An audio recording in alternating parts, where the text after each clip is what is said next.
Okay. Are y'all ready? I'm ready, except for the fact that I don't have my character sheet or any of my note cards. Sick.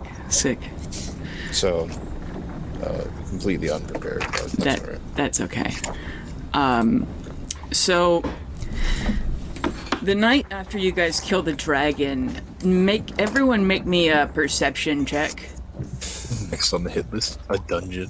Kill the dragon, now a dungeon, then drive-ins and dives. Jesus Christ. Dungeons and Dragons and drive-ins and dines.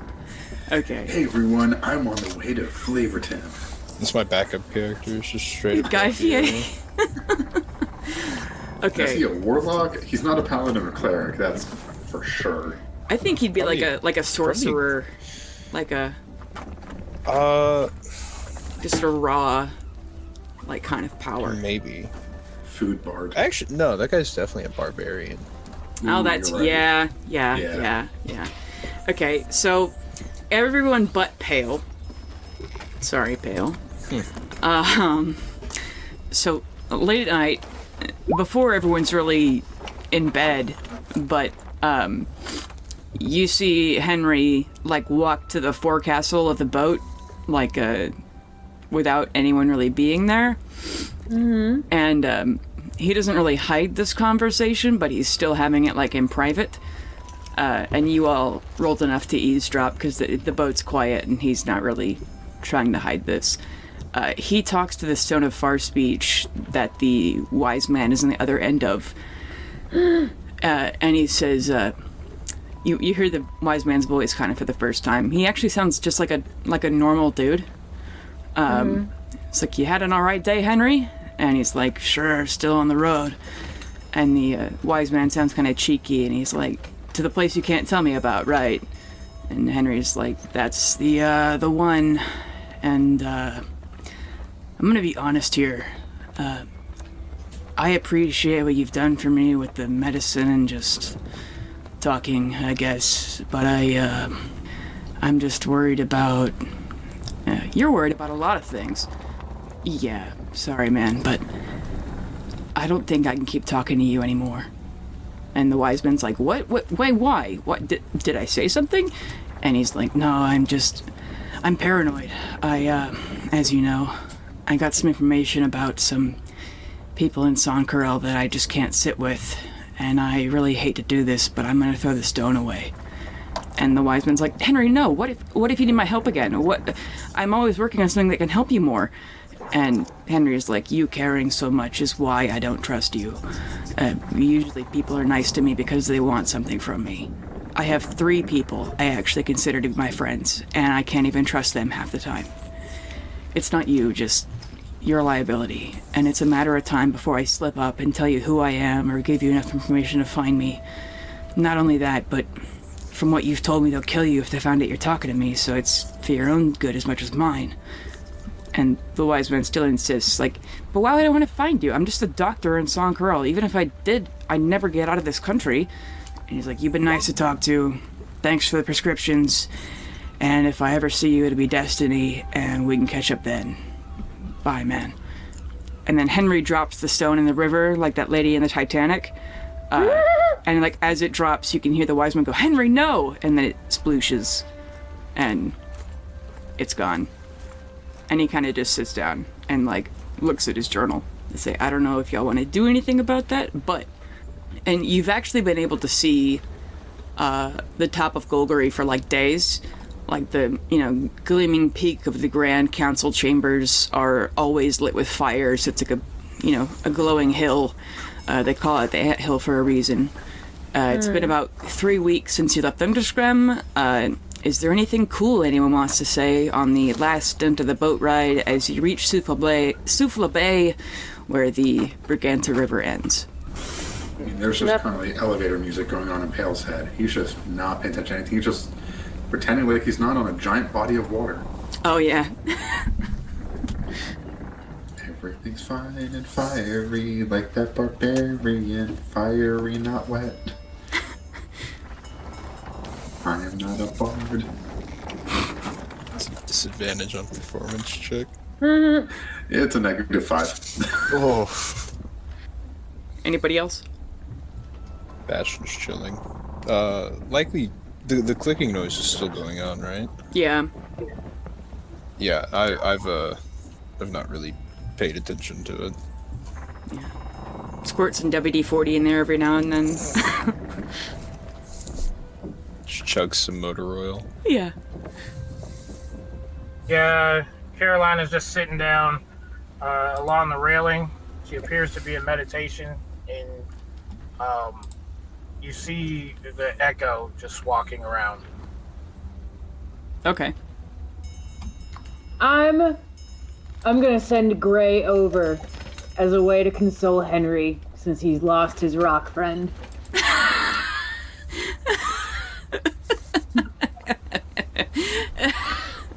Here, hold on. Henry, who's not witnessed your squirrel like once, he's like, fucking squirrel, what the fuck? Like, he's like, it gets too close to him and he's like about to hit it with the journal, because like, he's like, he doesn't, but he's like just waiting, like, why is there a squirrel on the boat, first of all? Second of all, like, he's like, why is it being so friendly? Have Gray make me a charisma check. I don't know, like +5 because he's adorable, or That'll be a 16. it's as Gray continues to be friendly, Henry's gonna reach out one finger really slowly and like poke him and then stroke his head a little bit and be like, the squirrel's not running away and it makes me uncomfortable. And then he's gonna put his hand back. Fucking rude, He doesn't know. I guess. Everyone The wants to squirrel's kill him. magic. It's a magic squirrel, Henry. It's magic. That's true. Does Gray, like, glow or anything now that he's a fae? No, I mean, like, if you were That's racist. if you could if you could cast like detect good and evil or whatever, which is like a paladin thing, you'd know that he was a fae. But other than that, he just looks like a squirrel. Oh, I see. Okay. And he's like, this is weird. Is this somebody's trained squirrel? And he looks around like, the fuck? Well, at this point, Gray would be running back to me, right? I mean, I guess. I pull out a little piece of a nut for him. Okay. He'll nibble. Sure. Okay. So, you get to Golgari in the morning, like hella early, like a little bit before dawn.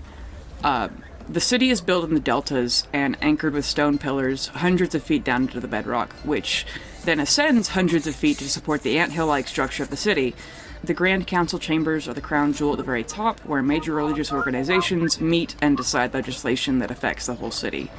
Below that level is the council chambers of each major religion, where they decide what happens in their own separate holds, which consists of like a bespoke part of the city, ports, and some land around the city. These religions being Bahamut, Raven Queen, Pelor, Solinari, Trinitea, Pan, Istis, Ayun, Mechanus, and Umberly. The citizens don't have to follow the religion of the hold they live or work in, since that usually crosses over, but many do one or the other. Below that is the Life District, where the Wizard College, Banking Switchboard, Mint, Library, and the Hall of Teleportation are. And that's where most of the elite in the city live.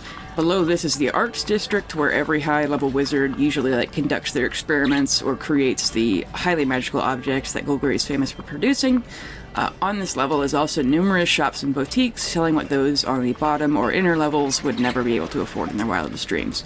At the bottom of the quote-unquote upper levels is the Judicial District, where all the guard barracks, jails, judicial courts, and like are housed, because those are separate based on each religion. Like, every hold of the city has slightly different laws, which is very confusing for a lot of people.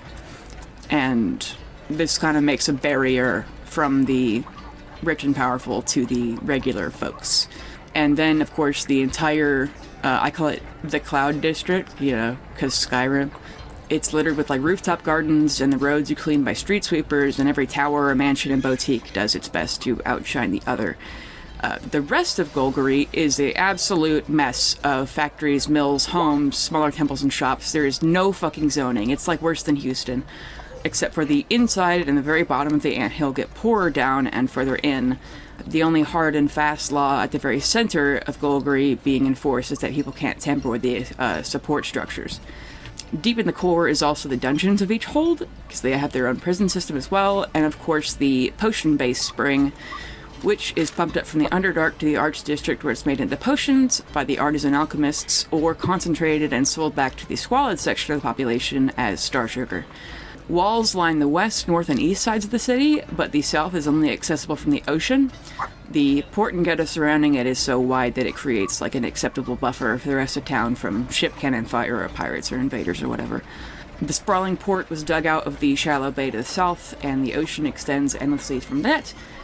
To the west of the Briganta River flows east, and the swampland swallows everything. And from the top of the city, because the material plane in this dimension is flat, you could go up there and see to the north the Dark Zone bubble, centered on Polda Mountain, which is a part of the Pandemonium mountain range, where Thunderscrim also sits, about 900 miles away. Like I said in the chat, I just want to say that confusing, messy laws that are different place to place, that are applied differently for the rich and poor, sounds way too unrealistic even for a fantasy realm. That would never happen. I know, right? Yeah, it just doesn't make sense. Okay. And you've now reached the city, but first, because you're kind of blending in still, you have to go through the ghetto. It's fucking awful. It smells like death and sewage and rotting fish. There's literally garbage everywhere. Half the shacks and huts are made from trash, driftwood, just stacked up mud in general. There's people with gangrene just like chilling, amputees, and children in rags begging. There are people who are like tweaking out from star sugar or a miasma of other drugs available in this city. You see gangs of like tougher and more well-fed people moving in groups. The city guard don't come down here, so it's likely that those people are the ones who are actually like in charge of things. There are even a few people who just sleep under the eaves of the few real buildings that are still standing, just on like reed mats to keep off the damp when the ditches and street sewers overflow, which is often because, again, we are on the coast and it rains a lot. Henry is fucking horrified by this, because there aren't any homeless people in Thunderscrim unless they want to be and live up with Tempest or in the mountains as a hermit or whatever. Because in Thunderscrim, if you don't have a job, they'll fucking find you something to do. Like, even if it's chasing birds away from a statue. Like, it's very... They'll find you something you can do. And Henry whispers to Wade, and he's like, Marceline told me it was bad. Vic took the whole family on vacation here one time, but I had no idea it was like this. I don't like Ilmater, but holy fuck, I hope he comes for these people. I was gonna say, Pouch takes a deep breath, he goes, God, this feels like home. Yeah, it does. It feels a whole fuck of a lot like here often. Yeah. God, it feels nice to be back somewhere that feels normal instead of all the hoity-toity stuff. Mm-hmm. And Wade's like, if the gods won't help, which they haven't so far, Thunderscrim will. And Henry looks like he's trying to reassure himself, but he's still like fucking can't even believe what he's seeing, and he's like, if I knew it was this bad, I'd have stepped our timeline up a little bit. Fuck me. It's not that bad. You guys are overreacting. You get to know the locals. You make some friends. It's really not bad. It's nice. It's homey. But everyone here is super kind. And, you know, there's probably only occasional murder, disappearances, and look, I don't even see anyone eating each other yet. Relax. They probably only did that at night. Henry just like kind of like jaw dropped already. He just looks at you like, what the fuck? Like, this is just like my hometown. You would love it. Oh my god, my mom makes the best. It's kind of a soup, but it's like a solid. It's like a better version of the meat pudding. Henry kind of slowly nods, like, and like kind of tries not to look at a kid who's got like a cleft lip and is like wheezing like a pug as he just like is shucking corn or something. I don't know. He's gonna be a great paladin one day. Who is the kid? Kid, great paladin one day, or he's gonna become a gang leader who like murders. Either way, I'm looking forward to his future. Or he's gonna starve to death and die. Yeah, I mean, it could be worse. I mean, I saw someone once starve to death and get brought back. You know what it's like to starve to death twice in an hour? Ugh. Let me tell you, not fun. I was angry at them before, but Jesus Christ. You look really grim. Grim? You look unhappy. This is a lot for you, huh? Yo, I knew I was sheltered, but holy shit. Leo comes around and he goes, somebody say Grim? And he turns into a sailor. Oh no, that's right, I've been Grim. You've been 'Cause I was on the boat. I really gotta start remembering this shit. I just see Leo turn from Grim back to Leo, back to Grim, and then forget that he was Grim. And by the way, Captain Baja Blast would have given you guys another fine thank you for saving his boat. Oh my god, that name. And if I could make a wine inspired by his name one day, called it Baja Brew. Yeah, I'm just gonna keep walking, pointing out things that remind me of home, to an increasingly scarred Henry. Yeah. He's like, I was already gonna invade this place because I knew the people had it bad and the people who were in charge were doing fucking nothing, but Jesus fucking Christ, this is a crime against humanity. I'm gonna blow up the second I, see these people. Like, he's like, how can I talk to these people who are so evil to let this fucking happen? Because, his whole ancestry has been evil. Literally, his mom, even his mom isn't a good person. She's executed over 500 people when she was in charge. Most of that was after a coup, but still. King James has been the only chill person to ever rule Thunderscrum, and Henry, who was raised by his grandfather, who was the worst person ever, not literally ever, but he was fucking terrible. And he's like, this? They let him do this? The fuck? Yeah. I bet I could get a great, a few miles from here, they do this great thing back where I'm from where they take pieces of rotting meat and they slice it up really thin, put it on a griddle, and then mix it with chunks from rotten usually cheese, but not good cheese. And then they put it on a piece of bread. They call it a steak of cheese. It's delightful. I bet we can get one in this area too. Rotting meat?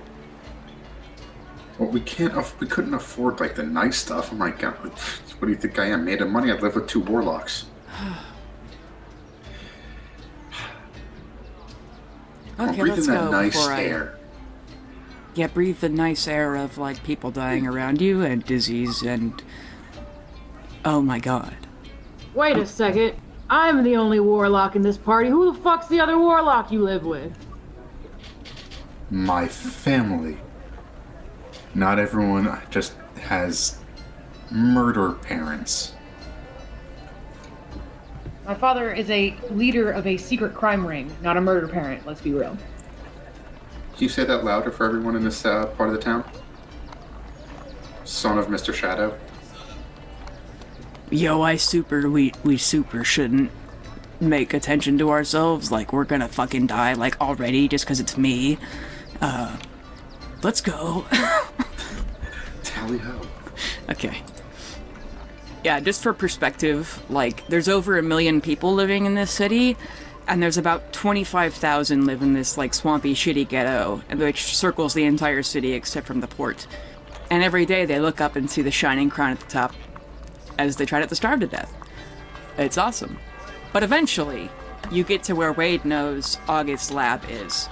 About halfway from the bottom and the Cloud District. It's just in a random city street, an unassuming windowless building where the only defining feature is a 10-foot tall front door. The door handle also pulses green as you approach. Wade will open the door, and on the inside, the door opens to a room that is completely empty and dark. Is everyone chill with just walking in? Yep. Yes. Okay. Once the door is closed, behind you, there are green crystals in each corner of the room that you didn't even fucking see at all before when the door was open. And these light up, and flowing from them, green light passes through and makes a huge arcane sigil on the floor, about 10 feet across. Wade and Henry, automatically step in, cringing, and Henry's like, I fucking hate teleporting so fucking much. Does everyone just jump in this cool arcane circle? Hearing them say that's what it is. Okay. I'm gonna try to produce my echo, thinking that there was something taking away magic. No. When you all get in, green light blasts through the space, and you find yourself in a large, windowless laboratory where there are so many magic items, and the sheer power radiating from August himself, who's kind of been expecting you, kind of standing near where the opposite teleportation circle is. There's so much magic in here, it kind of gives you a headache. August, in this place, is wearing basically the Steve Jobs uniform. Jeans, black shirt, and he's wearing like a wyvern leather, like a lab coat. And he's got the holy symbol of Soon and the Thundersgram emblem pinned on his lapel. And this lab does not have a fucking paper out of place. There are spell components and alchemy tools that are in meticulously labeled little drawers against a wall, and like alphabetically sorted books in another. And there's a storage shelf with like a menagerie of objects that you have no fucking idea what they do, but they're perfectly spaced, and even like sorted by magic schools. He's got a huge steel table, and tools are laid out perfectly parallel to each other. Also on this table is a shifting, pulsing, and glowing green ball that sits in a glass stand. It's about the size of a basketball, and covered in carvings that pulse with white light when the ball pulses. And August's like, "Oh yeah, y'all made it, what's up?" And Henry, who looks nauseous from teleporting, he's like, "Hi." I immediately turn my hair off and eyebrows. I do not want to light something on fire in here. No, it'll be fine. Do y'all want to make an Arcana check? Sure. A 21. Nice. 21 as well. 0. Nice. Ooh. Yeah, Leo and Bastion, you can realize that you aren't actually teleported to a place exactly. You're in a demiplane, which August controls and can shape to as well. You, probably following the arcane structure of this place, you realize that August has made like a man cave sort of style living room to chill in, and Donald Denham and the Thunderscreamian Guard have been sheltering here. They're currently like, the giants are sitting on some table in like giant-sized chairs playing a card game with giant-sized cards and a giant-sized table, while the like half-orcs and humans are like playing darts or sleeping on a couch. I will go play darts. Okay. Just gonna kind of look around and ask if I'm allowed to touch anything. August says, you can touch whatever. I don't really have anything cursed. I mean, the cursed stuff's somewhere else.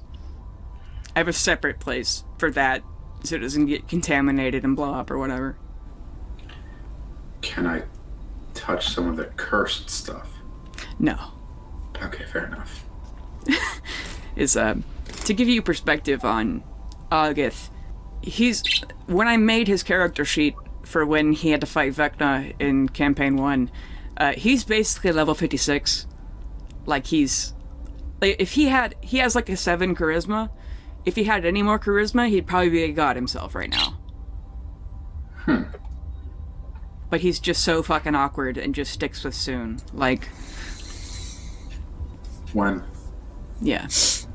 I mean, making a demiplane's hard fucking work. Yeah. It's, he's from Thundersgram. Like, he was also, like, anti-magic. He still kind of has, like, an identity crisis about being such a powerful magic user, but he learned magic for... Chirp. Excuse me.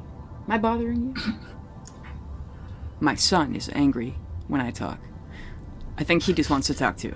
But, when King James went missing, he spent like 30 years just studying magic to fucking find him, and then he's since been studying magic, religiously, quote unquote, for the other, what's it been, 40 years. So he's kind of done it all, and he's also the champion of Soon, so that helps. Is Soon a beauty, or is that someone else? She's the goddess of beauty and love.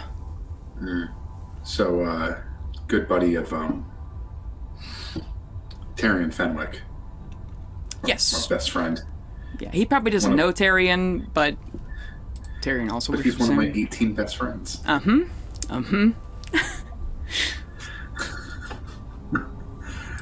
just gonna kind of poke around at the different stuff and be like, cool, shiny. Okay. Yeah, does anyone else mill around or talk to August or anything? I'm trying not to just read all this shit. I would like to look and see if I can find any buttons that look like Galactic Sun. Make a perception check. Yes. Oh god, we're gonna get ejected from a demiplane. Yeah, forcefully by an explosion. Yep. We're That will be a 17. A we're gonna pop out of 17. someone's bag of holding.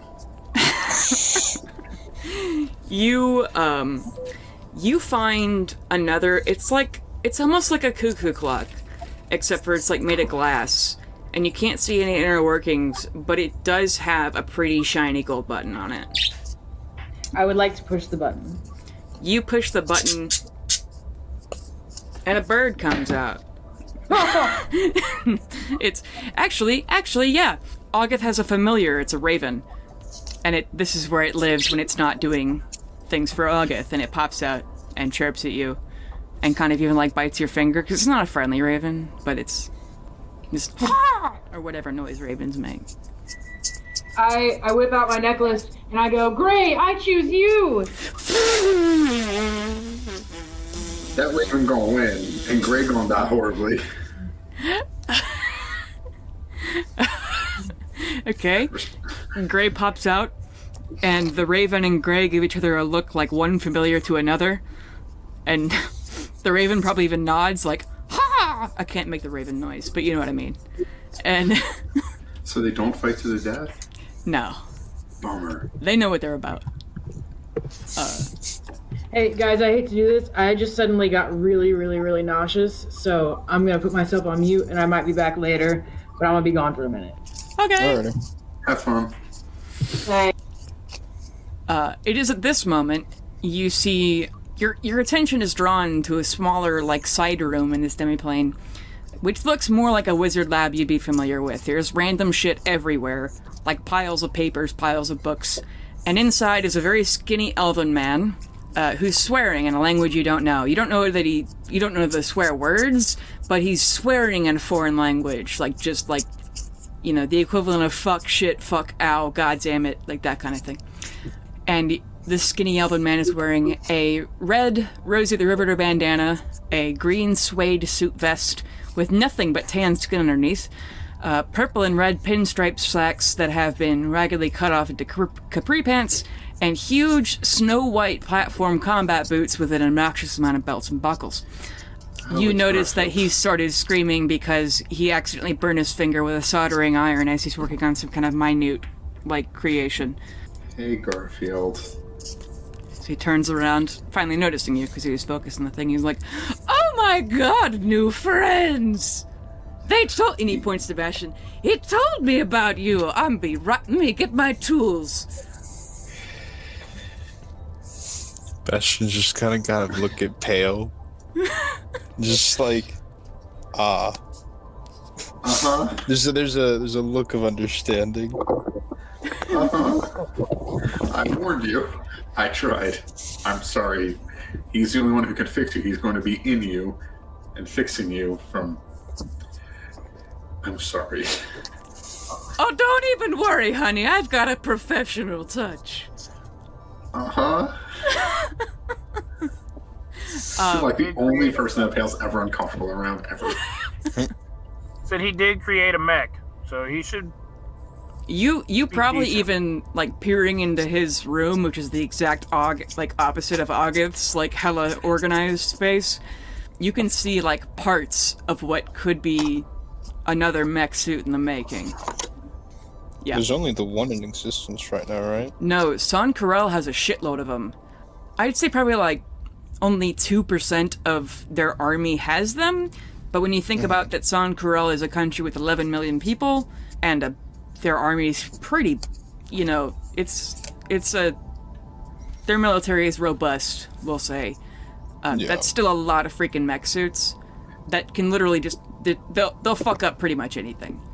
So it's more 40k than Halo. Yes. Brother, I am Bindir. Brother. Yeah, I would say San Carel is very, very Warhammer. Yeah. Hell Oh, so they're the good my guys? kind of place. There are no good guys in the far and dark future. The Tyranids would like a word. I don't know if I'd call the Tyranids good guys. It's just because they have Tyr in the name. Hey, that's a better joke than I even meant. I totally meant that, yes. Okay. So, if you're willing, Bastion, it'll take about an hour. What? Honestly, I don't even. Yeah, Bastion's totally cool with this. I don't actually think Bastion even understands, like, style. Yeah, this guy seems cool. He's smart. Yep. Yeah, he brings over, like, a toolbox of really tiny, like, hex wrenches and shit. And it takes about, like, an hour and a half to, like, even disassemble the part of your, like, a leg to get to where it's broken. And then he has to go and, like, make a copy of that part. And then he puts it back in you. And he's like, hey, man, while I'm in here, you want me to, like, change how you look or make your fucking voice deeper or something? I mean, since I'm up in your gummy works and all. Because I've only ever seen one Warforged. I'll do whatever you want. Statement. This unit is equipped with the ability to perform self-inspections. However, it has been... And there's like a pause. It cannot remember the last time it has been fully inspected. Oh, I'm more than happy to, darling. And he'll take apart, like, he'll take you down to, like, I don't know, your fucking skeleton or whatever, if you want. Yeah, there's some meat under there. Yeah. It's never actually. Yeah, it's mostly just like a thin framework of metal with, like, there are some bones and stuff in there. Mm-hmm. And he's gonna comment the whole time on how interesting it is. And August, who is not good at deception, he's going to, like, be kind of taking notes, but, like, trying to do it discreetly, but he can't because he's 9'11", and, like, he's just kind of standing in a corner writing down things because he's a scientist after all. So, yeah, of course. But Garfield gets you down to, like, your base, and he's like, I think this is it's like a, I mean, I've never seen anything like it, but it looks like it's I mean, your kind of fucking brain or whatever. Your memories or anything. I'm not gonna fuck with it too much, because I don't want to fuck up you, and, this new shit. But, and then he goes, oops, oh fuck, oh shit, oh no. And you all will realize that, the Bastion has, like, a rune on his chest, which doesn't translate really into anything, but this rune lights up into, like, RGB rainbow lights, and the entire lab starts to shake. Not an earthquake, but just everything vibrating down to the molecular level, and there's no presence exactly, your religious folks might be able to sense, but rather you hear the vibrations of everything in August's lab as it comes together to make a symphony that comes from all around you, even the chattering of your fucking teeth in your skull, which forms words. It's very rare that I wake you.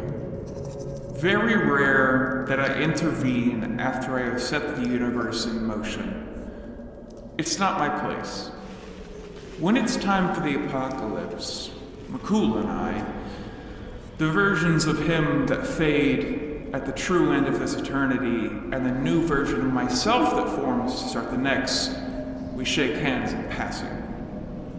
But I always leave one like you behind, just in case, should something happen as it's happening now. I don't know what the Maw is, or how to stop it, because I'm not the one who made it. Only the old ones can see me and my other creations, and I can only see what I've made. But I've led you to these others who are written to have such a hand in stopping the Maw, so you can help them. Go, my creation, and protect the rest of what I've made. And the vibrations, like, slow to a stop, and everyone else is kind of frozen in awe or fear. And so, like, when a top stops spinning and it kind of, like, vibrates and shakes for a second, like a bowl that had been on a table does that, like, just trembles to a stop, and it's fucking dead quiet in here. Like, just dead quiet in here. Carolina and her Echo are standing there, weapon drawn, like, what the fuck? As are Henry and Wade. Yeah. For Pale, just tears and mentally praying to tear, like crying tears, like it's like falling, like getting halfway to my cheeks and then evaporating. And just praying to tear, like, what was that? And just what? Huh? Do you know what this? Who? Don't say Pelor, because I'll be very sad. But who was? Who? Huh? Garfield goes, oh, there it is, and pops something back in you, Bastion. You just gonna act like you didn't hear that, Garfield? No, I did, and it was weird, but, you know, I'm a defectee from San Corral, so weird shit happens to me all the time. This is a new adventure, Micadia. A new adventure every day. Bastion's gonna look up at the party and just say, I feel different. What do you mean you feel different? Do I need to keep my weapon drawn? No. Wait, hey, Bastion. Yes. Did anyone else realize that he didn't say. He didn't Queer. say a say before he says a say. Yeah.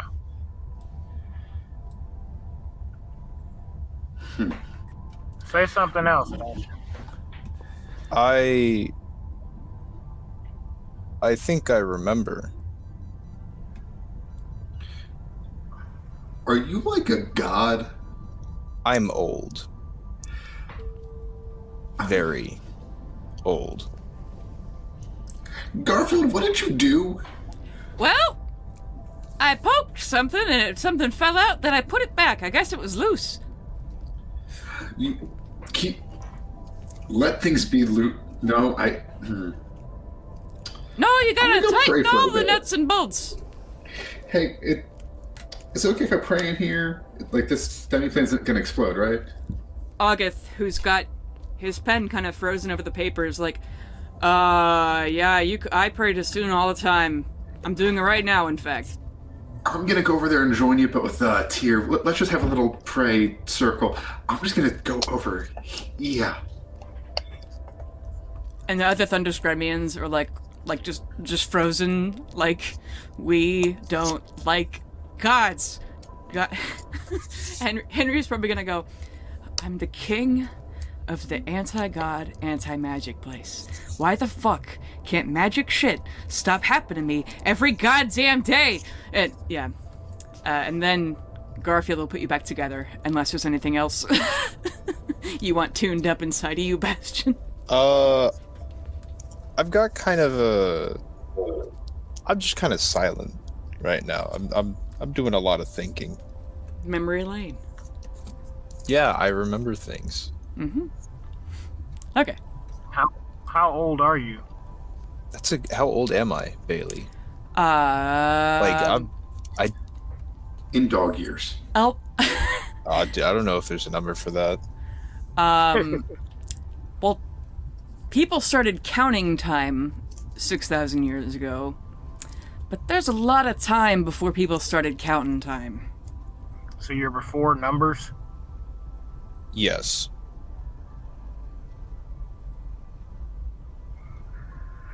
I think it's hard to put it all together. You picked up talking in normal speech, though, pretty quick. There's like a couple of clicks, and then Bastion goes, agreement.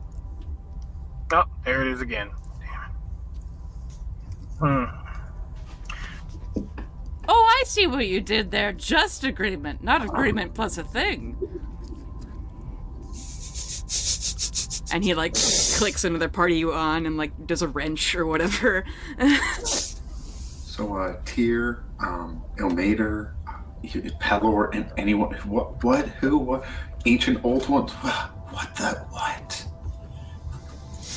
Make a religion check. Oh no. Can't just like be a cleric of them all. Never mind. A cleric of them I all. think that'd be a warlock. You don't have to pray to put this together, Pale. Gond, G-O-N-D, is the god of creation. And once he made the world, he just kind of fucked off. And so basically only like artisans and like people like that worship him still, but he doesn't really do anything. And you may realize that this is the first recorded anyone. I mean, you're pretty sure, hey, go and protect my creation. That's probably from the god who created shit, right? Which is whack, because no one's heard from him in at least, like, a couple 1,000 years. They don't understand absent fathers. Nice. Leo also understands absent fathers. Oh! You found yours. Get out of here. You might still find yours. You don't fucking know. At least you have a stepfather. I didn't even have that. That's sad. My mom never touched folium. How dare you? I think. Go back to not thinking about it. And those wet, cold hands. Anyway. I think Henry's still gonna be like complaining with Wade and the Thunder Screaming Guards, like, why does this fucking happen to us? Why? Why the fuck can't we? That's about what he should be. Yeah. Okay. Do y'all want to do anything else I in go the back lab? to the- What?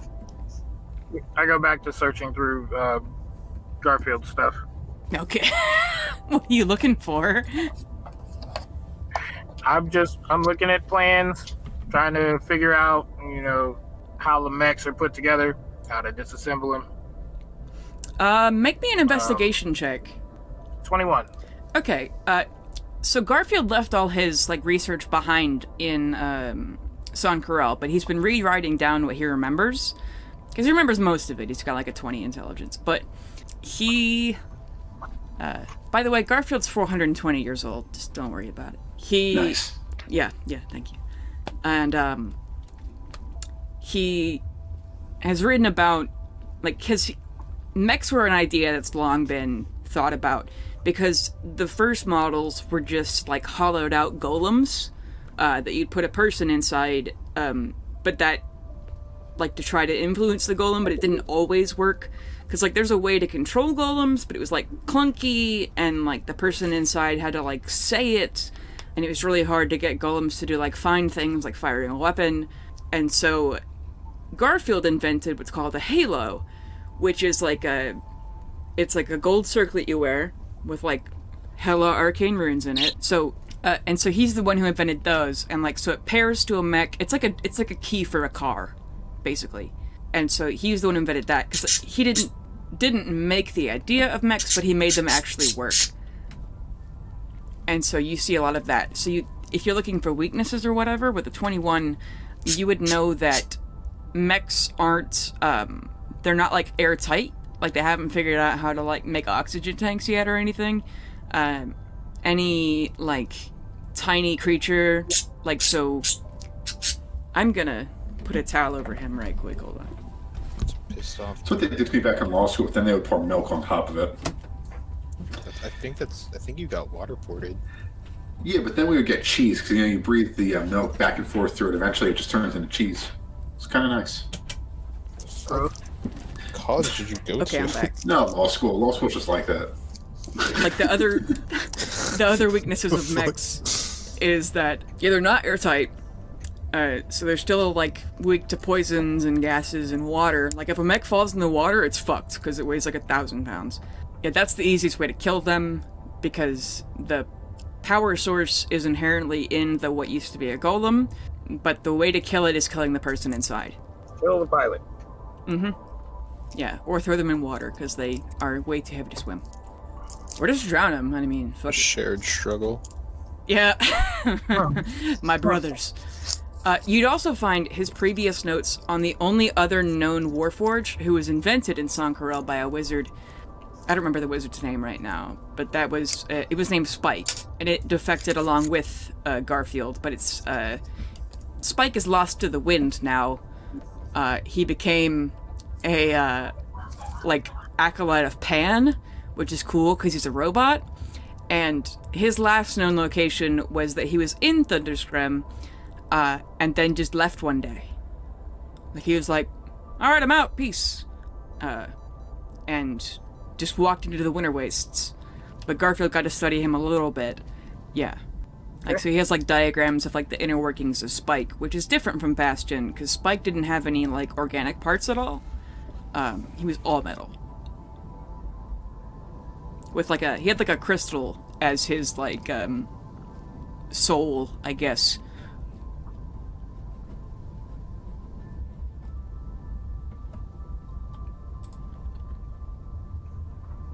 Wait a second. Bastion has organic parts? Yes. Yeah, I got some organs. Non-GMO? I think only GMO. Oh. That's funny.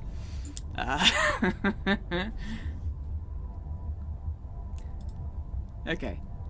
Anybody else want to do anything cool in the lab? I'm gonna go up and try and, like, poke. Is the rune, like, on the surface of your body?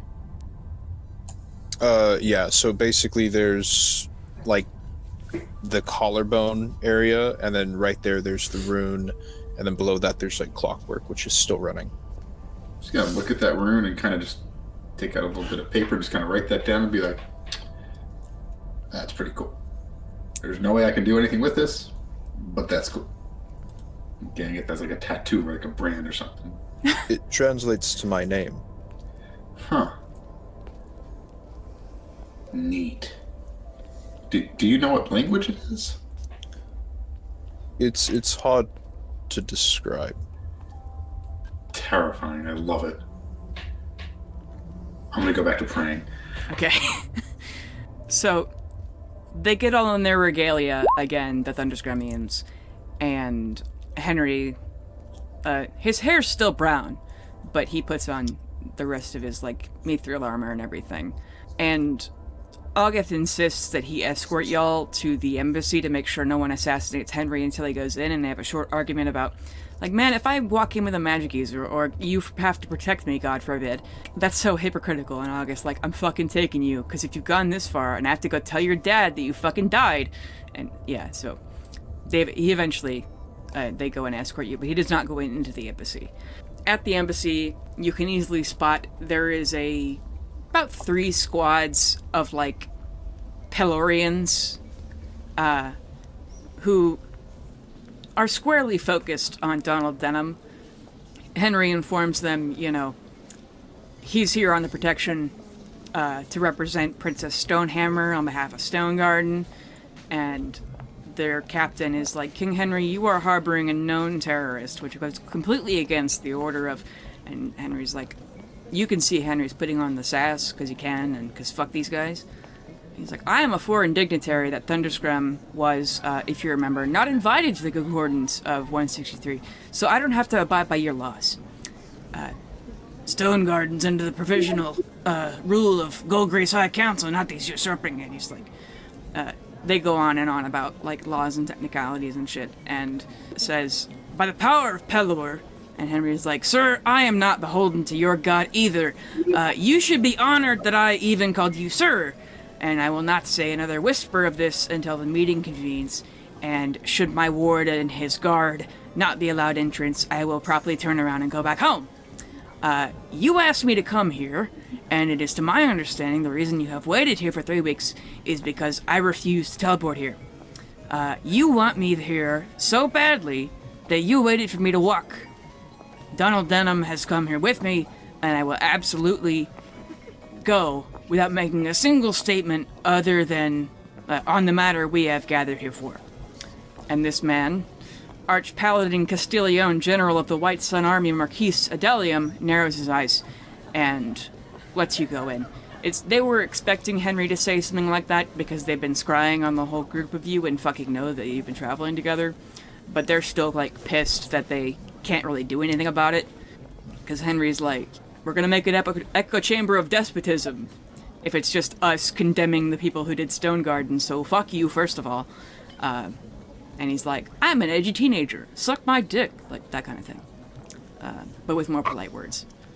You are then granted entrance to the embassy, and Donald and Henry avoid anyone else tries to talk to them, like straight up, like just bye, and they go like barricade themselves in a room because like pretty much guaranteed someone's gonna try to assassinate them. There's like 24 possible groups of interest here that will assassinate them, but you all are free to socialize at the embassy bar and restaurant, which holds by far the weirdest assembly of people to ever be in one building. I turn my hair back on. Feeling a little weird without it. There's people from basically every town here. I put my mask and hood on to cover my hair Okay. and face. Yeah, there's random guards, other hired mercenaries here to protect the random mayors and jarls of wherever the fuck, and I start looking for my sister. yeah. So, first on the docket, actually we're gonna start with, Pale, make me a perception check. Oh, ruh-roh.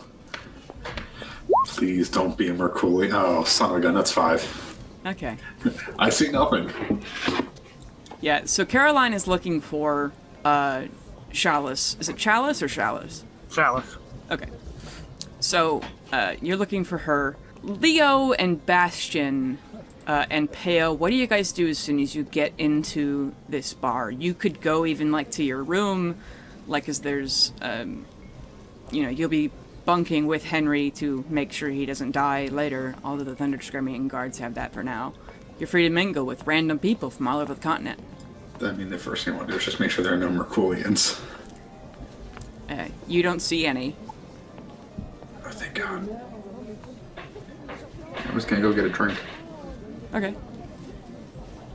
Leo, Bastion? I'm back to like dying a little bit. No worries. Leo's gonna head up to his room, and Charlotte is gonna do the same and fucking call it a night, guys. I'm sorry. Alright, just kidding. Let me scroll back. Okay. So, Bastion, what do you do?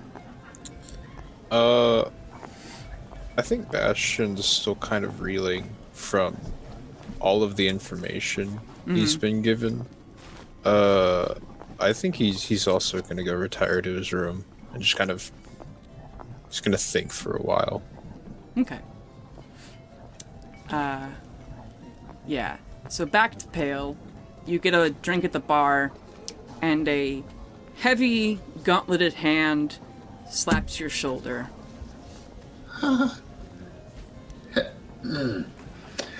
Remember that, right? I'm dignified. I'm a cleric. Oh my God, that doesn't love him. I just kind of broaden my shoulders, pick up my drink, and turn on. Hello, and you are. It's Turn around Gorvnal as I de say Bolbeck. Hey, Big Gorvnal, High Priest Gorvnal. Hello, how are you? Well, I could be better. You want to have a chat? I would love nothing more than to have a Okay. chat with you. Thankfully, for your sake, you don't actually leave this room. You just go to a corner booth. And he sits down with just you. And he kind of also has a drink, or even like a whole flask, and he says, explain yourself. Starting from where? I feel like this could be a long conversation.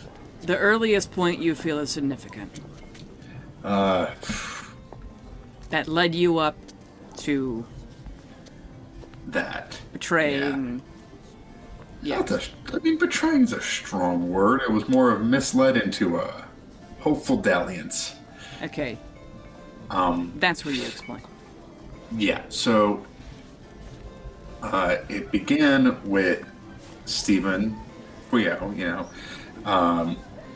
mentioning that he was going to invite friends to help us in a fight against a tyrannical group. I mean, come on. Our God is not about pure violence for the sake of violence. He's about actual justice. Sometimes justice means revolting against something bad and brutal.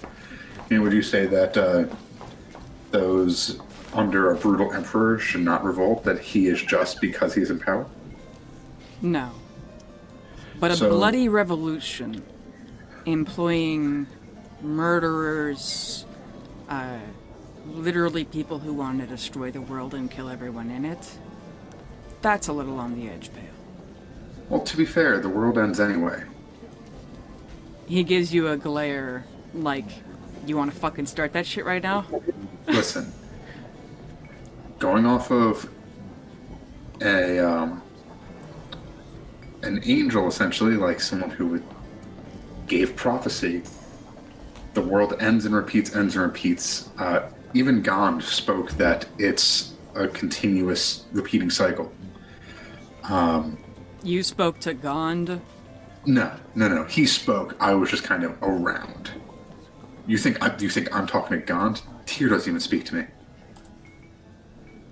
He puts his drink down and kind of puts a hand on his chin, and he's like, why did Gond speak at all, and who to? To everyone around. I mean, we were around August, so he knows August, right? Do I have to say his last everyone name? knows who August is. Yeah, we were around August, and it just kind of happened. He said something about when he creates all things at the beginning of every cycle, he and Merkul shake hands and part ways. But that's not to say that I was not mistaken in taking sides with Merkulians. I think that even if they worship a god of the apocalypse, they don't do it in, let's say, a healthy way with plague walkers, drug use, and torture. I feel like that's not the best way to worship. He's giving you an unblinking stare, letting you just keep talking. I take a big old sip and just say, listen, it is far from me to assume that an ending has to be brutal. You're right. A bloody, violent revolution isn't necessary. Neither is what you're doing to Ash Barlow. Or at least what you're allowing to happen. Are we truly going to allow injustice in the name of justice? The people in the Pelorian dungeons, it's kind of widespread news around the people in this building, we'll say. They didn't get all the information that they have from them off of torture. They just read their minds. And they are torturing them because they will not be punished by their gods when they go to their heaven, so we have to punish them in life. A man who had his limbs removed hasn't been punished enough? Ash chose to murder all those people. Thousands. He's caused the deaths of thousands. And if it were up to him, he would kill everyone else. Well, by any means necessary, as long as we were all dead. When we're up against the Maw, whatever the fuck that is, we can't afford to have death cultists running around trying to find a magic button to blow up the earth. There's too much at stake, Hale. How many gods do you think know what the Maw is? By what we've gleaned from Ash, apparently Merkul knows. There's one. Even Gond doesn't know. Or at least he didn't make it. There's something wrong, and to be honest, I think that there's a god at play that doesn't exist yet. And I think we're hurtling towards something, and while we don't need the Merkulians themselves, we need the information. And do you have somewhere safe besides here? Somewhere safe where you can take something that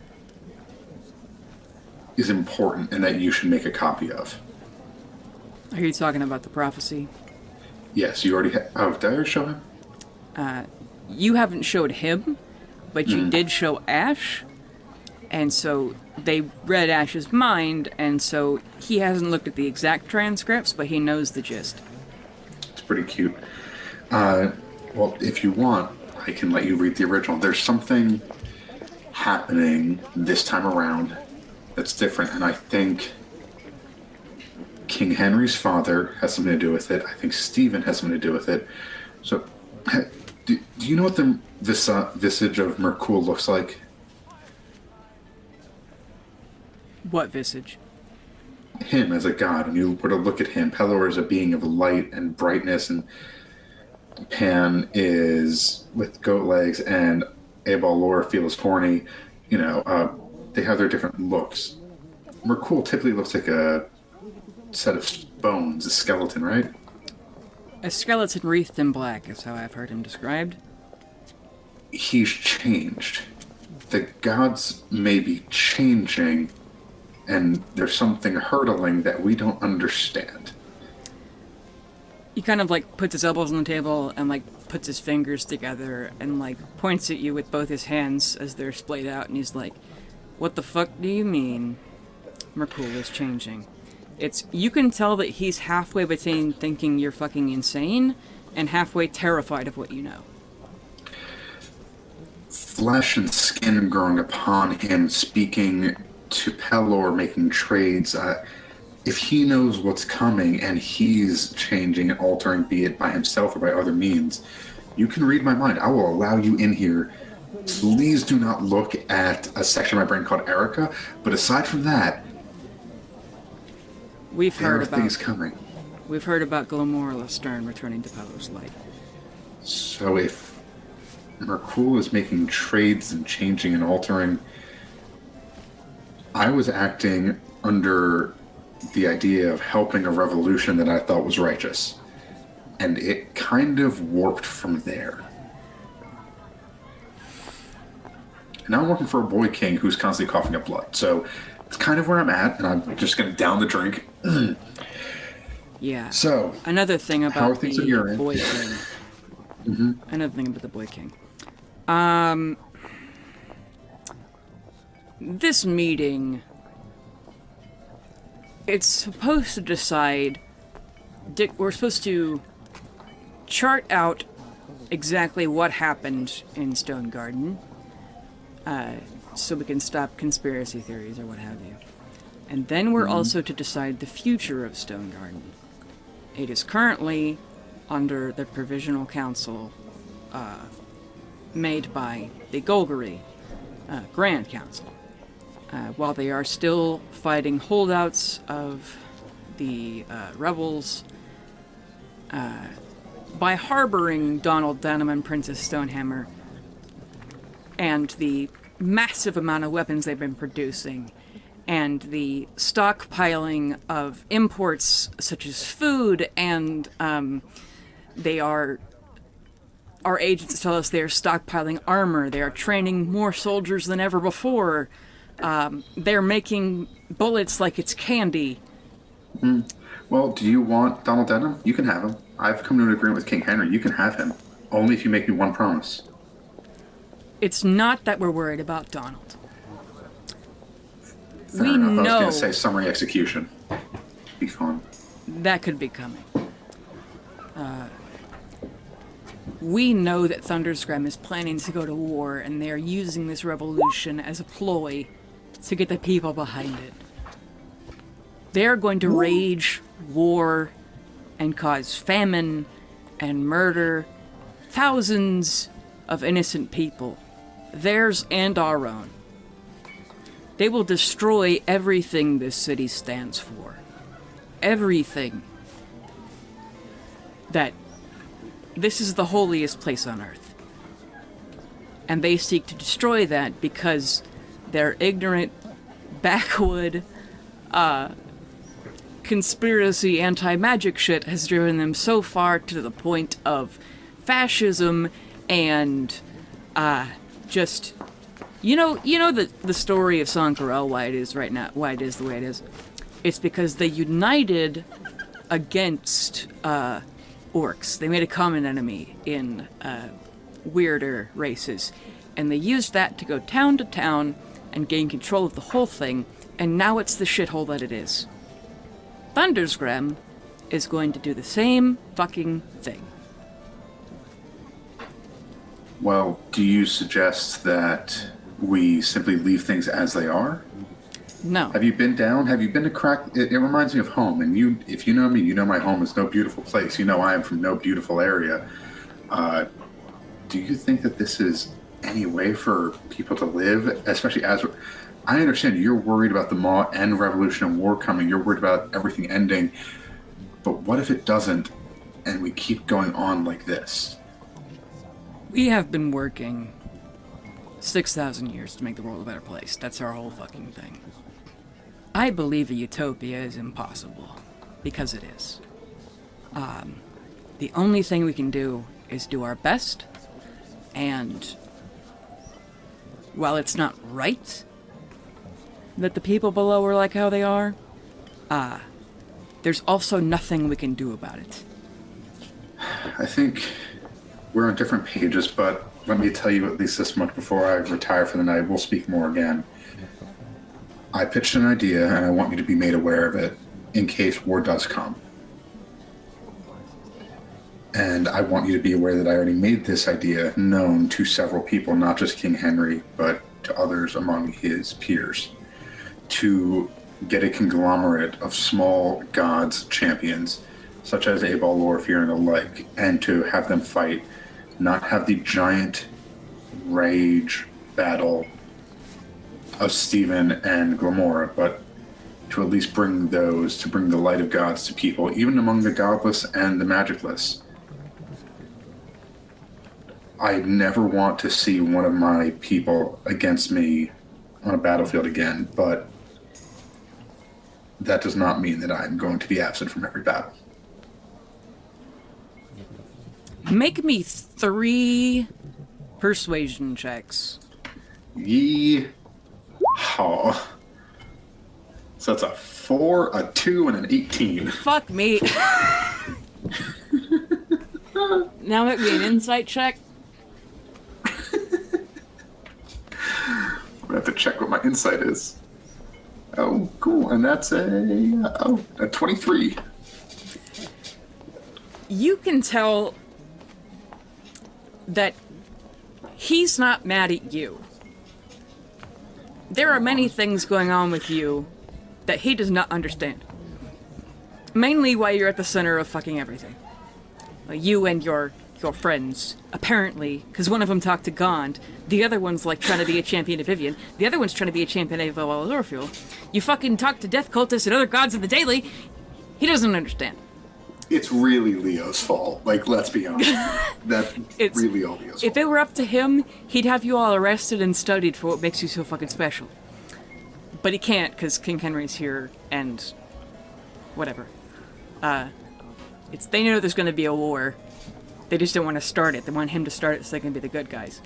But, you can see...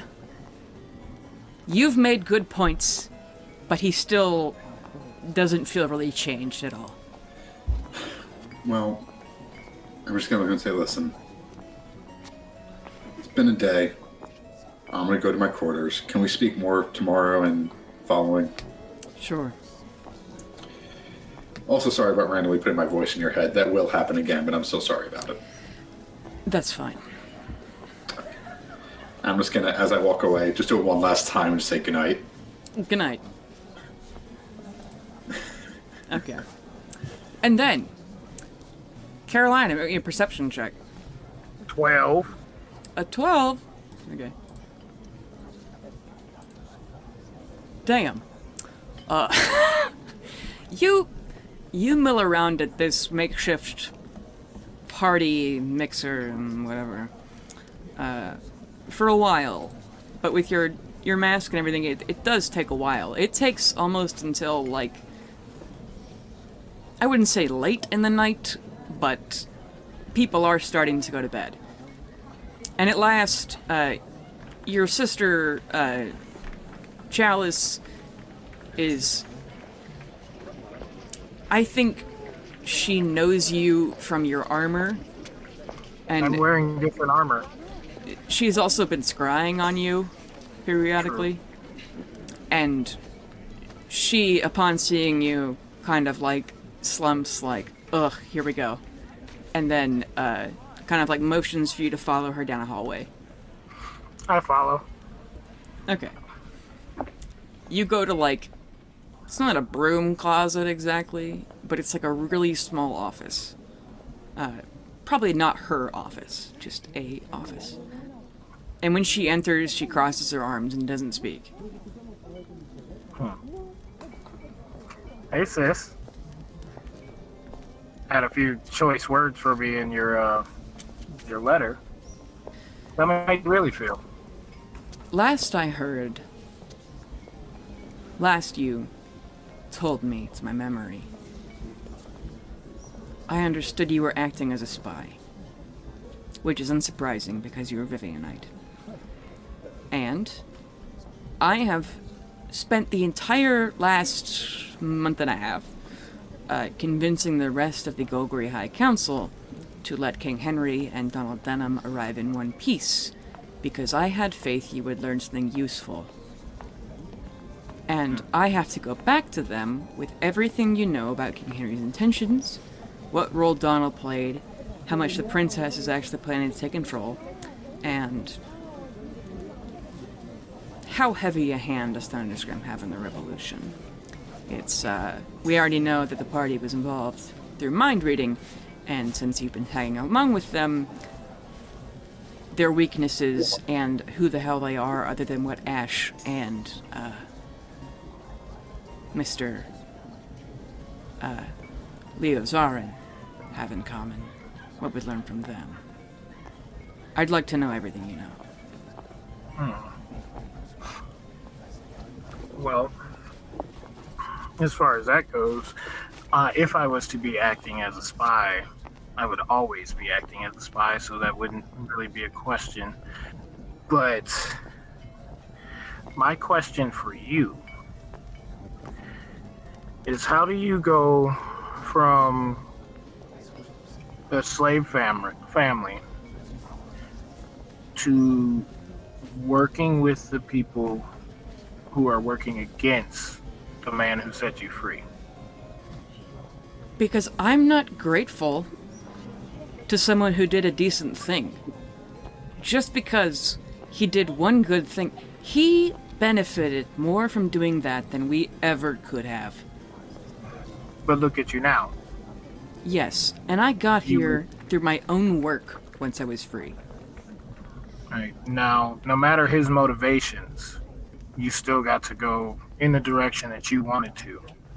And you're not grateful? To him? No. To fate? Maybe. Because if you think about it, they're still in servitude to him. They just get paid more now. And now he's recruited them as soldiers for his own personal missions. Those were choices made on their own. I made my own choice, as you made your own choice. So how did you get in good with the magic users? I started in a shop, selling, well, not magic items per se, but incense and crystals and other bullshit like that. Fancy paper to make spell books. Just a random janitor. And when the place was closed, I'd stay for an hour and study. And then I moved up to actually selling potions and bags of holding and other bullshit. And then I stayed there and read more notes. Learned more from the shopkeeper. And then I went and took an entrance exam at the university. I scored high enough to get a scholarship. And then I kept going. And kept learning.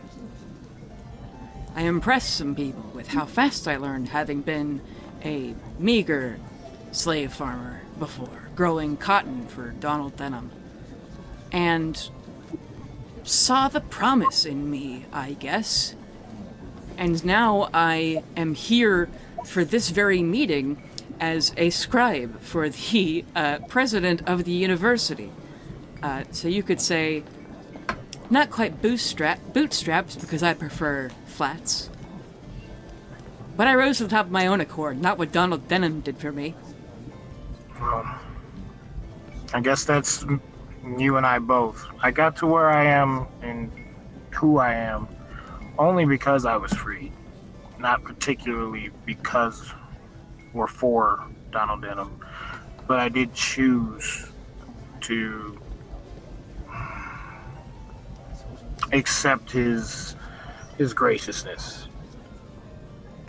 Like I said before, regardless of his reasons, I am where I am because of him. As far as your requests for what you have to bring to your leadership, honestly, everything that I've learned is pretty much irrelevant except for one thing. And what's that? That something much bigger is coming. The Maw, I assume. Yes. I knew nothing of this before, and it seems to be becoming more relevant as each day goes by. I've seen visions of it, and so have a couple of my companions. Weird things are happening, and I think that we're all kind of just muddling over small change. That's the thing about small change. You collect enough and it becomes $1, and then 2, and then 3. What happens when we're in the middle of war with Thunderscrim, and the Maw comes? We're strapped for resources. There's people dead all over the place. Fires raining down upon Golgari, the holiest city in the world, and probably the only place that has the people to fight, the people and the power to fight against the Maw. And they're being threatened by a bunch of hicks with guns. Do you like the way that they rule? Honestly, I think it's a model of how things should be. I think we should adopt that here. However, I don't think it's ever going to happen. And more importantly, they've brainwashed all of them. They are miners and farmers and carpenters and gunsmiths. Where can anyone rise? It's a monarchy. No one has... What's your move upward in the world if you have to drive? There's to become a foreman in a steel plant. They are locked where they are. Are they better fed? Sure. Are they defended? That's because they're living in a crater. I mean, hell, Thunderscrim has never recognized giants as sentient races. In Golgari and the towns who abide by similar forms of government as we do, there's declarations and laws about, let's say, goblins. They're goblins, they're evil, they'll eat you and your family, so we keep them out of the town.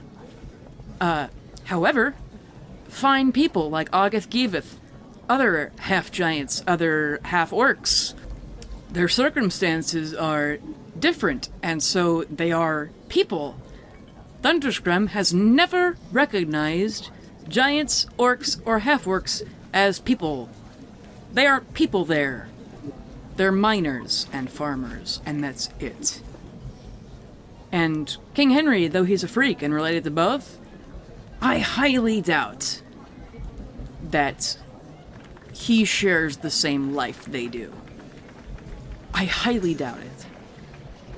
And it's for the same reasons I don't share the life with the people down at sea level. So, you, a fellow commoner, did the mages take you from what you were and make you something different. I made myself something different. Are you a mage now? Being that I've graduated at the university and am working on my position to teach there and get tenure, yeah, probably, yeah. And seeing as I'm the personal assistant of the president at the moment, yes. I would call myself a mage. I am a wizard, in fact. Evocation is my specialty. Okay. Evocation, So- and I'm working on divination. Mostly to keep track of you and keep you alive, I might add. They would have arrested you all in Nagamesh if it weren't for me. Really? Yes. Okay. Because I had faith in you being on the right side. Who says that I'm not? She rolls her eyes. Everyone in this building, except for the 12 or so you brought in here with you. Well, when it comes to gathering information, you have to gather information from all sides. Yes, So- and I'd like to know what that information is, Carolina. See, then you would have all the information and I wouldn't. What do you want to know from me? We always had trouble sharing as kids, didn't we? Yes. Yeah, you always thought you were because you were a second older, you could run things. Seconds count, just like small change. I think for now, I'm going to continue to gather information. Whether it comes from you or I find it myself. We have time to figure this out. And then I can decide. And you can decide which side is the right side. Well, I'll accept that answer. Just because it's you. I will warn you. If I don't come back with anything from you, I can't guarantee your safety in the first place, and I definitely can't guarantee it then. And honestly, my own safety may be in rocky shores, because I've stuck my whole neck out for you, Carolina. Well, as your sister, I won't let anybody do anything to you. In your own weird way, you are trying to look out for me. But all the information that I have right now says that you're working on the wrong side. Until I can figure something out, I have some tough choices to make. We'll figure it But out I think- fast. I think the thing that we need to focus on is the Maw. And if we stop King Henry before things get started, we can focus on that immediately. And what is it about King Henry that you think is going to stop the Maw? Nothing. I think he's going to distract the entire continent in a search for more power and land and resources. And we're going to have to deal with that in order to avoid becoming a second Sankuro. You know, ruining the only free, independent, really ruled continent in the whole world. Is this free and independent?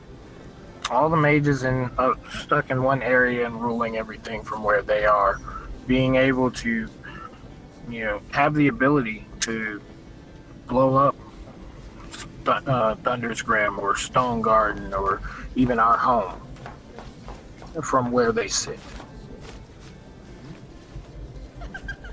While there Is that aren't great people in charge right now, good people can and should and are able to rise. They just don't. I'm trying, Carolina. For now, just concentrate on the Maw. I don't know what that means with King Henry or us, but that should be the main focus. Everything else is irrelevant. and I'll walk away. Okay. Cool! I had planned on the last 20 minutes or so being Leo. But I guess your characters wouldn't know about that, so. Does anyone else do anything cool? Any last thoughts? Preparations? I'd probably do like a backflip or something. That'd be pretty cool. A backflip? What's your Yeah. dex score again? -1. Yeah. I'm -1, and you weigh like 400 pounds. Yeah. So if you did a backflip, even in this very well constructed building, and very well, it's ornate, or it's the opposite of Thunderscrum Castle. There's like art everywhere. There's like carpet on the floor. You'd still probably bust the fuck through the floor. Should be sick as fuck, is what you're saying. I guess. And by the way, Bastion, there are folks looking at you like, what the fuck is that? Hey, I'm in my room right now. Oh, This just guy's kid. when you walked through, people noticed you. Let's just say that. And you, Pale, Yeah. being a fire Genzai in Macadia, there's very few of you. But Pale's just happy. He feels less broken. Haha, yes. Great. Pale Talon is typing. Yeehaw. Wonderful. Yeah. Hey, that's cultural appropriation. Yeah, you fucking Yankee. We fought a whole war and lost. Wonderful.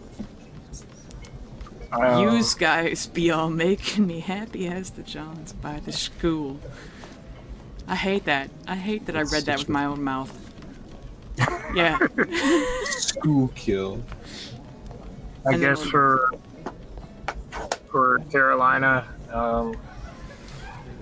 she'll go out of the room and hide, Okay. and then watch for where Chalice goes. Yeah, she goes down the hall. She doesn't really care where you go at this point. You can see, like, the most grizzled, like, he's alive, but you've never seen anyone else that's just, like, bones. Like, fucking someone who's done so much magic that, like, just decrepit. This dude's fucking old. It's a human man who's dressed in purple robes, and, like, the robes kind of shift as though they're made of starlight. You can only assume he's the president. She starkly avoids him and leaves. Okay. So she's outside the building. Yeah. Alright. Unless you say anything to her, she's gonna go back to where she lives near the university. Okay. I am going to I'm going to teleport up to one of the rooftops, a flat point. Mhm. Is there anybody on the rooftops or anywhere that can see me? Make a perception check. 21. There's probably somebody, like, hanging their laundry on the roof, like a block over, but they aren't paying attention to you. Okay.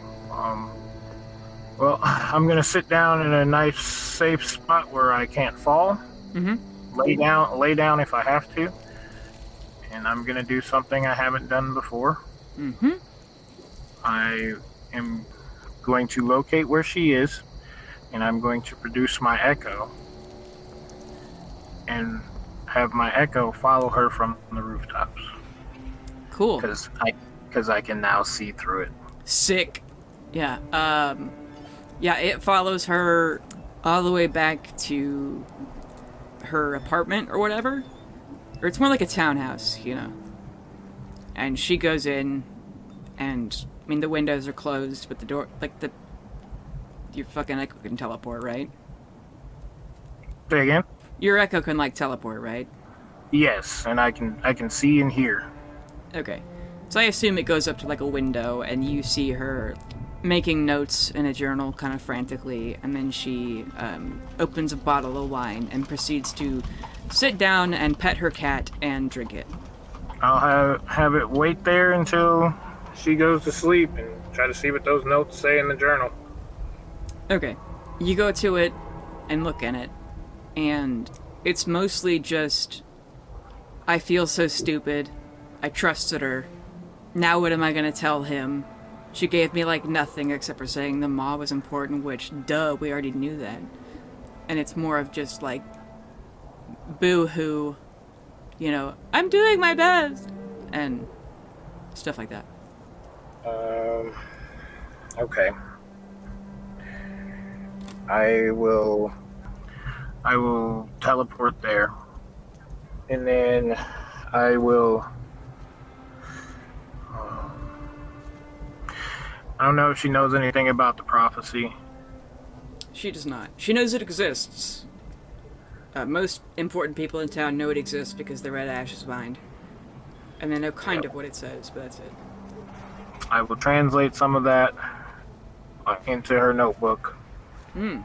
And I will leave out the parts about King Henry, but put in there what I know about what's its face from Sankarel.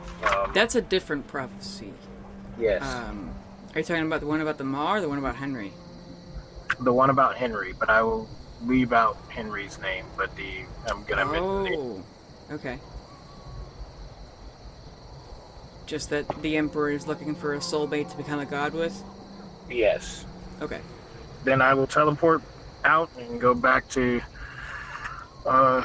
where we're staying. Cool. Some dope roleplay tonight, guys. Thank you. It was all of the speaking I did. Well, and it's, Carolina, I was like 90% sure you were just gonna murder her in her sleep. That was what I was thinking the I'm like, and then the knife goes through her chest. And you teleport away. You're my sister. Me fucking, I don't know. She did say she was gonna kill me if I wasn't spying. Yeah. But, you know, we'll all have our usefulness at some point. Mm-hmm. You know, she can still be an ally. She can still be an enemy. But in with the love for my sister, for my family, you know, thinking of mom and pops, another loss of a child because I didn't give her anything. That would sit with Carolina forever. Yeah, I thought that whole encounter was going to go different. Well, if nothing else. No, Big G thinks that you've been brainwashed. Like he thinks you're just stupid and he's trying to fix you. You could say this shit out loud, you know. It's alright, Pale. He's doing some like cider thing, I think. Oh, we had cider mulling. Oh. Mm-hmm. Yeah. Okay. Well. Hello. Oh yeah, no, sorry. I was doing the cider and then my mic wasn't working. Yeah, no, Pale's a good boy, and I'm just sad that Big G is one of those I can fix him. No, I can fix him types. Poor guy. Yeah. Well, I fully expected it to become a fight, and then for me to have to kill Gorvnall. Mean. There's still time. Yeah. There's always time. Big G, little G, cutting down the surface. Just go wake up Bastion. Well, apparently he's already been awoken. I mean, yeah, a second time. Hey, look, man, don't worry about it. All in due time. All in due time, my friend. All in due time. Yeah. Gorvnall, why does everything happen so much? It's all good, man. Don't worry about the world-ending prophecy that it came out of my speakers. Well, now when you put it like that, that's a good point. That's a good point. Don't worry about it. Yeah. It's all good. Yeah, Life fine. is good. Stick figures that were really popular in like the early 2000s. That's good. It's just it's the picture of the dog in the burning house. It's just this is all good. Nothing wrong here. Yeah.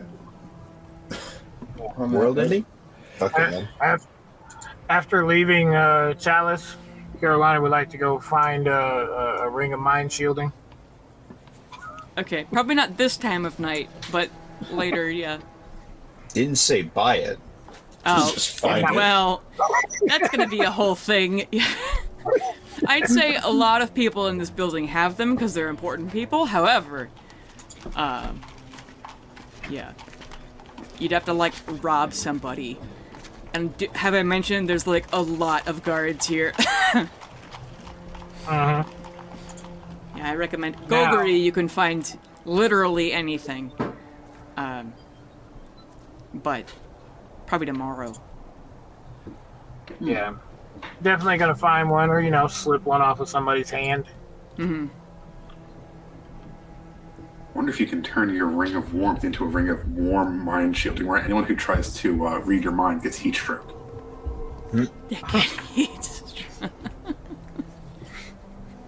Be some twisted sort of counter spell where if they cast like mind read on you, it just blows their head up. Yeah, like it's like a big mirror. All I see is their face. No, you, Ray.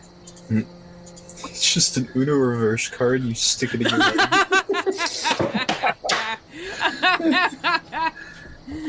You have a blue one. It doesn't work on Fire Genasi or Tieflings. The green one only works on Druids. And orcs. Yes. The wad isn't working. Whoa! Me boys is trying to figure it out. Oh my god. Well, I'm gonna go binge watch an Australian watching explaining 40k. Okay. This was fun and less traumatic than usual. Oh, cool. Yeah. I'm Always a positive. Yeah. gonna watch Arcane. Oh. Hey, nice. Okay, well, I'm gonna go. Alrighty. I'll see you later. Hey, it's your DM, Bailey Ford. I would like to thank our regular players, Charlotte, Matt, Darian, and Ian, Hip for our cover art, and Tabletop Audio for our background music. You can find us on Twitter at @Illithids, and thank you especially for listening.